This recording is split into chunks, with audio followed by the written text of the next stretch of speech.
All right, race fans, it is Puka, it is Rhino. Little wrap up here from the 42nd annual Labor Day Shootout. We are in the books amongst gale force winds. I know we had said that the forecast was that the wind was supposed to calm down like every other night, but I think it picked up 50 notches.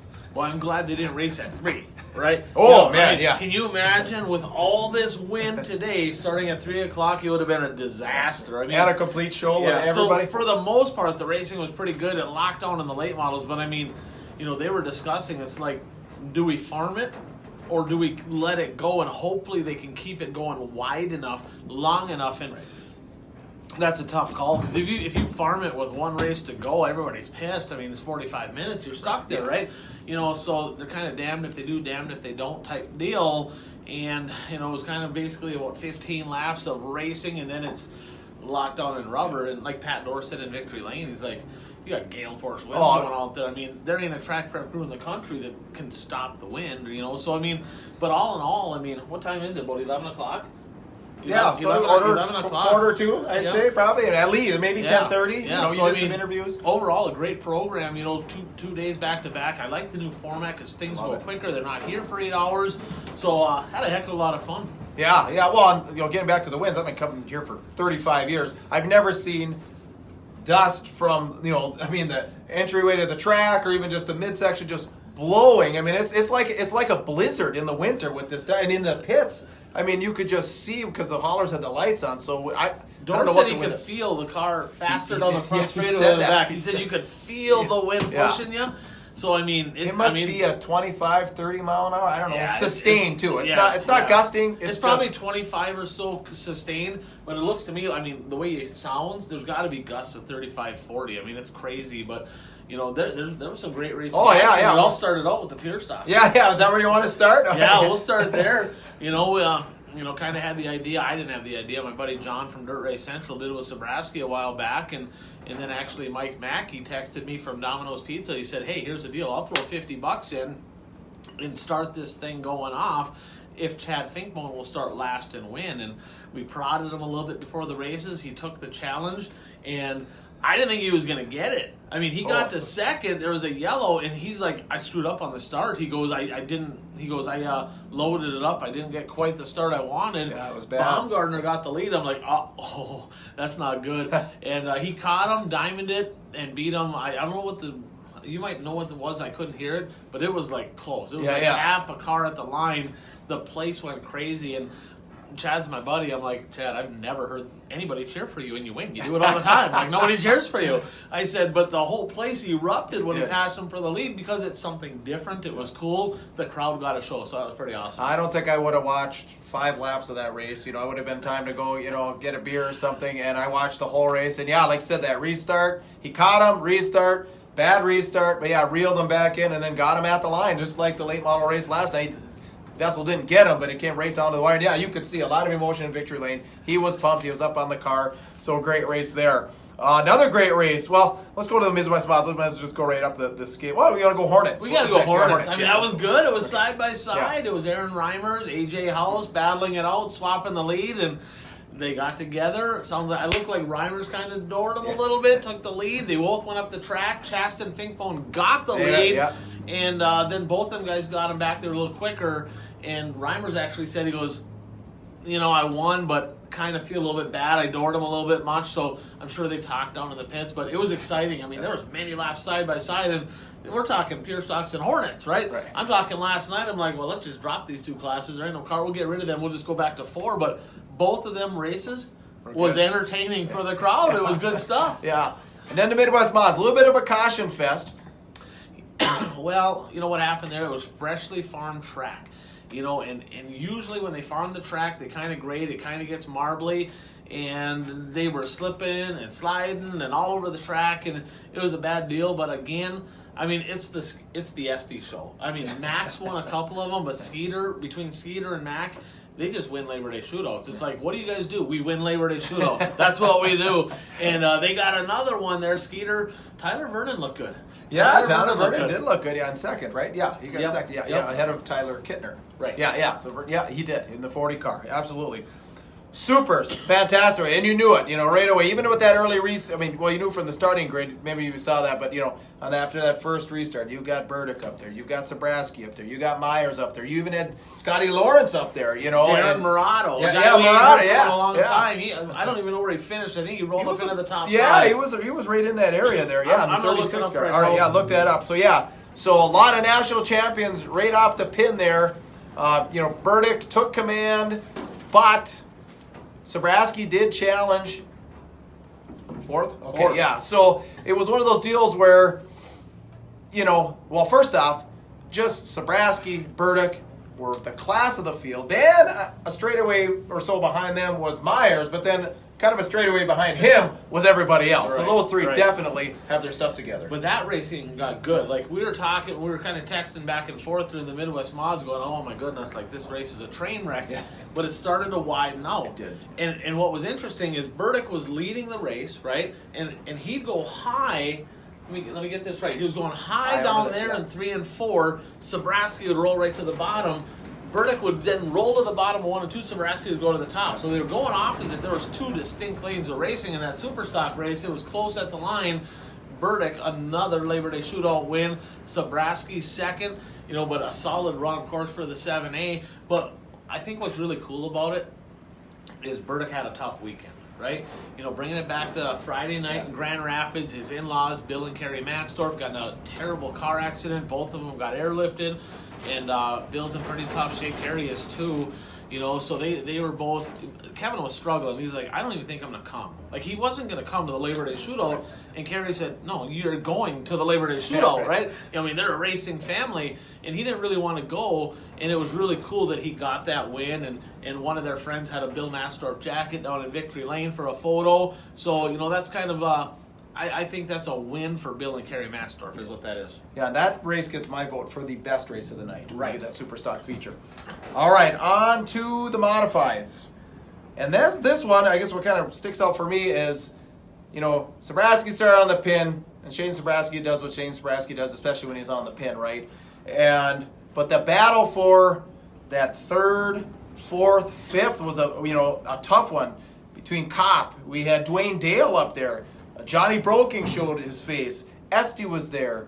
Darrell Nelson was there. So that was an interesting race. Belfi in second. Those two kind of took off, but that battle for third, fourth, fifth was constant. A lot going on there. Fastest guy on the track at the end of the race, Brandon Kopp. Yeah. He was coming. I'm telling you, he got by them guys. And a shout out to Dwayne Dale, a top 5 Labor Day shootout. Great run for Dewey. But the fact is, Brandon Kopp, the rookie, again, he don't look like a rookie. The kid can flat out wheel a race car. He was quick. He is struggling a little bit in 1 and 2. He'd get a huge run off of 4, and then he'd pick up a little bit of a push off of turn number 2, lose some ground, but he was clicking off some lap time. So a podium finish for him. Of course, 7A. I don't know who picked him. I think we both probably picked him, but it's another one towards win. I thought he was going to win more this weekend. I really did. He didn't win as many as I thought. Solid all weekend, but a great win for Shane Sabraski. Class act operation there with the 7A crew. And second to Jody Belfi. Yeah. He struggled all year. They were kind of testing some stuff with the MB, trying to get the cars faster. He got that new MB, and he had a shot to win the first night out with it in Superior. He had some carburetor issues. He looked really good tonight. So a great second place run for the North Shore Nightmare. Yeah, on Kopp, so he started 4th, but then he had kind of backed off for a while because all of a sudden it was like he was coming in. Of course, we're watching the racing, so it wasn't until after the race I kind of looked and said, boy, I don't know where he dropped back to, but yeah, he was definitely had that high side. He had the high side working the best, absolutely.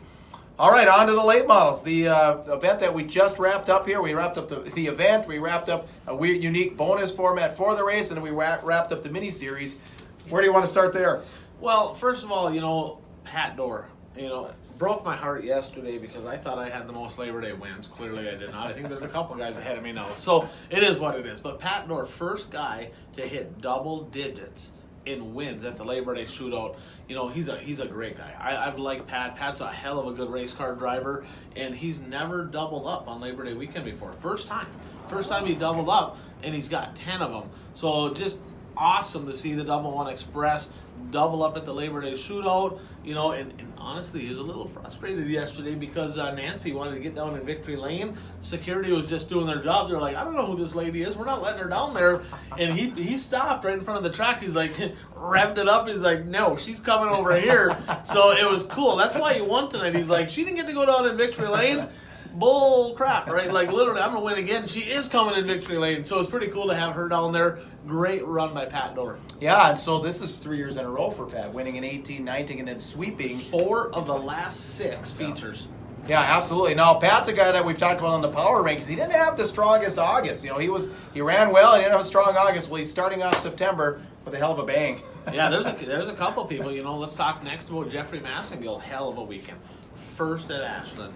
What did he get in? Did he get third? Yeah, Glenn's third or fourth because Dorr was in there. Third or fourth in Rapids. Right? Yep. And then last night he got 6th. Tonight he got 3rd. I mean, he just keeps stacking up good finishes. He won the TriStar Late Models. The TriStar Late Model Series is what he won. An extra 2,000 plus. He led lap 10, an extra 500 there, plus whatever his winnings were for third. So between him and Dorr got an extra 1,500 on top of his winnings. Plus, I think he probably ended up. I'm thinking he ended up 3rd. I don't think he's snuck by Jesse Glenn's in the points. I'll have to look. I haven't done the points yet, but he's getting an extra paycheck there as well. So some nice cash for the late model guys. Great run for Jeffrey. Tough break. I mean, he had the lead. He had the lead. Yeah. And I'm watching the track. I'm like, dude, it's going to rubber. Like, it's going to rubber. I know it's going to rubber. And Larson got him on the restart. Yes. And actually, Dorr got him on the restart, and I think Larson got him right after that, and he fell back into 3rd, and literally a couple laps later, boom, locked down on the bottom. It's like, so I mean, if Jeffrey if he could have held on that restart when the rubber was there, it would have been lights out. He would have been a Labor Day shootout champion, but he just missed it. But still, a great run. A podium finish for the 6M. Jeff Provenzino leading the heat by a long shot, and what happened is on the rear end, there's a yoke where the drive shaft goes to, and there's a bolt that goes on the rear end. That bolt came out, the yoke came off. So he spit a drive shaft, and he had a big lead, but he came from 20th, and I think he rolled up into a top 10 finish here. I will take a look. Well, Ryan, while Ryan's looking for that, I just want to say we were talking about Jeffrey Massengill. Our final thank you is to our partners down at Teaser Engineering, building wind engines since 1966. So you don't have to go 4 hours away. You don't have to go 4 states away. You don't have to go 4 continents away. You can just go right to the Twin Cities for your Wazota, USRA, USMTS, IMCA, Lucas Oil, even crate engines. So teaserengineering.com, where horsepower is a beautiful thing. And Jeffrey Massengill has a Teaser. He's Exactly. sponsored by Teaser, and he ran up front all weekend with a Teaser. Exactly. So obviously they're a good engine, they're a good piece because Jeffrey Massengill's proving it in that 6M ride. So Jeff Provenzino rolled up the 10th. He was able to get up into the top 10. He started 22nd on the grid, so he advanced 12. I believe he would be the hard charger in this deal. So 2 hard charger bonuses for Provenzino there. I believe that's going to lock him into right around that 5th place finish. I'm going to have to look to see where he finished in the points. I'll tally them up later. It's too windy right now to deal with here, so I'll do that when I get home. But great run for him. And Cole Provenzino. Yeah. An 8th place finish at the Labor Day shootout. Good run. Oh, a heat win. That's pretty cool too. A big heat win. I mean, he was stretched it out. Yeah, It wasn't even close. Yeah. But another guy, Jay Kittner, who started, was it 9th? Was it 9th? No, he started, where's my notes yeah, here? you're right. Yeah, Jay You're Kittner, right. 9th. Ends up, what, 4th? Here's the deal. He was a car to beat. Jay Kittner had the car to beat. He was up on top. He was bolted. Like, literally, I'm telling you, like, he was clicking off lap times that were right with Dorr. He was struggling a little bit off 2. He picked up a push, but he was wicked fast on the top at 3 and 4. And when that rubber came down, and I think the reason he was struggling in 1 and 2 rubbered up first. Yeah. Right? So he was rolling the top of 1 and 2, not bad, a little tight, but them guys would hit the rubber and just shoot off the corner. And he saw that. See, that's wisdom. He's been around for a long time, and he saw the fact that them guys were there, so he rolled back down to the bottom. Chad Finkbone looking for some bonus money right now. He's calling me. It's like, all right, dude, you're gonna get it. It's time. Extra $250 for Chad. I will have to catch up with him before he leaves here. So, but I'll definitely do that. But Jay Kittner had a great weekend. Yeah, I mean, totally. Did he get? He should have went on Thursday. Yeah, Jay, you fifth should have last went on night. Thursday. He got 5th last night, right?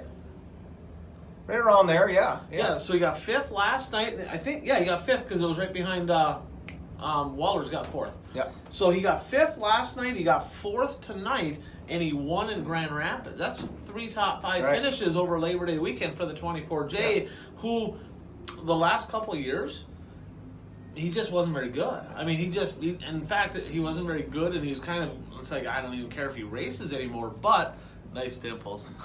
Thanks, Dan. Thanks, buddy. Right? So, but the fact is, he got that new car this year. Right. And he's really looked good. And, you had mentioned it earlier. You said, Jake Kinder's a bottom feeder, right? Totally. And now it's like he's a high side guy. It's like, where the heck did that happen? Yeah, he get loves him the out high of side Cedar this Lake. year. Yeah, We'll see if he can pound the cushion. We'll get him to Fairbury, right? We'll find out if he's really a high side guy. But, he really looked good. That 24J camp, they got to be pretty darn happy with 3 top 5 finishes over the weekend here up north. He didn't go to Ashland. I'm going to give him some grief. I am. I'm going to give him some crap. I'm going to be like, dude, you got a 1st, a 4th, a 5th. Had you gone to Ashland, right, and everybody's got their reasons, I get it, he might have been in the contention to maybe win that deal, an extra couple of grand. So, yeah, that's tough. That's tough. Should have went to Ashland. Now, speaking of Ashland, I heard a rumor tonight. I don't know if you did. I heard they canceled the Classic. No, okay. No. So that's a rumor right now. So what happened is Bayfield County has a deal with. Nice show, guys. Well, thanks, Heather.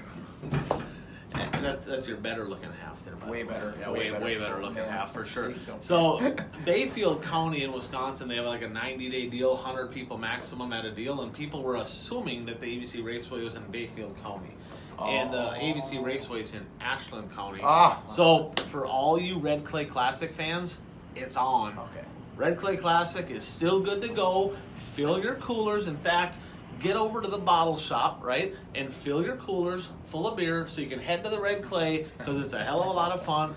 And dress warmer than this dumb guy, man. right? I mean, It's been a Lord, crazy... everybody's here in hats and parkas and gloves and all that. It's cold and windy out, and I'm like the dumb guy running around in shorts and the shorts. I'm like freezing going back and forth.